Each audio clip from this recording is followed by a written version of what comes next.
Hi there. I'm in beautiful Croatia right now. We're actually at the top of a mountain, a little mountain in Split. And my name is Donna, and we are a world schooling family.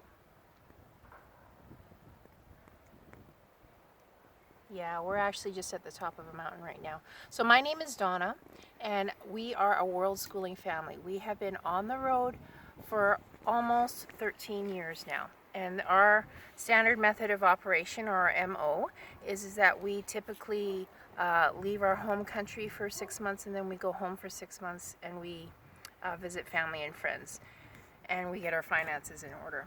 But in any case, I've had a lot of inquiries over the years as to how we do this, how we manage doing this. And I wanted to dabble in creating some videos, communicating our common questions and some of the dilemmas that we face when we travel, so it can help people to move towards, well, understanding who we are, understanding why we do what we do, but also perhaps you might be a family that is considering doing something like this. Maybe you're considering homeschooling. Maybe you're considering traveling with your family and doing the world schooling thing. So people have questions, and I've been at this for a while now. My husband and I, we have 3 kids. My oldest is 17, and my youngest is 13, and I have a 15-year-old. So one thing I wanted to share with you today is the topic of discipline.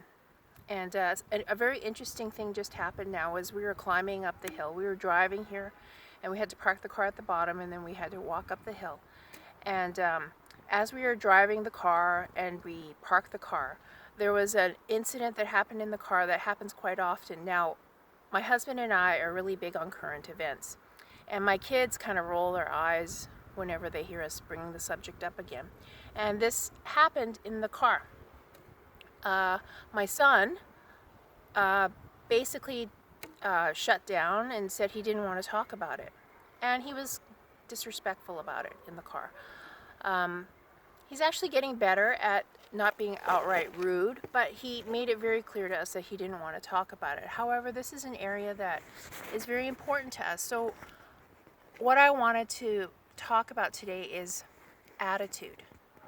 And how do you help your child, in fact help your teenager, to navigate through bad attitude. And so what I did, I wanted to share what I actually did in the car. So my husband just kind of looked at me and rolled his eyes, and that was sort of his cue to let me know that he would appreciate my input. So we got out of the car, we started walking up the hill. So this is one strategy that I found works well with my son.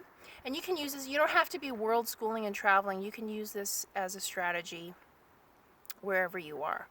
But I took my son on a walk. We were walking up a hill. It was physically strenuous. And I find that when I have to have these talks with my son to get him doing something physical, like walking, where he's exerting himself, it puts him in a less defensive position, and he's actually more receptive to what I have to say.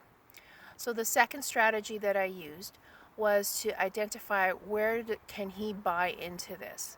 And so my son actually has a real heart to want to be an entrepreneur. He wants to own his own business someday. And so lately, I've been framing things in this paradigm. How does what your interaction right now, how does that shape you as a business owner looking for clients in the future? So I said to him, I pointed to my husband and I said, this man represents the demographic of all your future customers, because people in this demographic, which is people in their 50s and 60s, have money.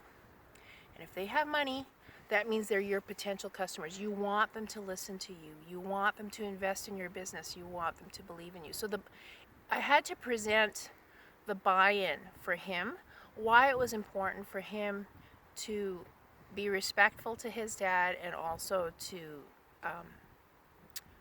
practice those communication skills with a demographic group that he kind of writes us off as just old fogies. He calls us boomers all the time. So I'm trying to help him to shift his way of thinking so that he realizes, listen, every time you treat us disrespectfully, you're actually writing off a huge opportunity to practice those salesmanship skills that you're going to need for people who've got deep pockets. So there you go. My 2 points are: 1, get him going with physical exercise. It helps distract them so that you can have those deeper, harder conversations. And secondly, present your dilemma or your issue within the framework of where does he buy into it? Where does it matter to him? Why should it matter to him? Why should he buy into it? So anyways, that's my 2 bits for today, and I'm going to take up a 30-day blogging or vlogging challenge. So I'm going to be putting out these videos on a regular basis. I hope you like what you see. Give me a big thumbs up, and I guess click on the link below if you like what you see, and shoot me a comment, write me questions. I'd be happy to hear from you. Have a great day. Okay, how do you shut the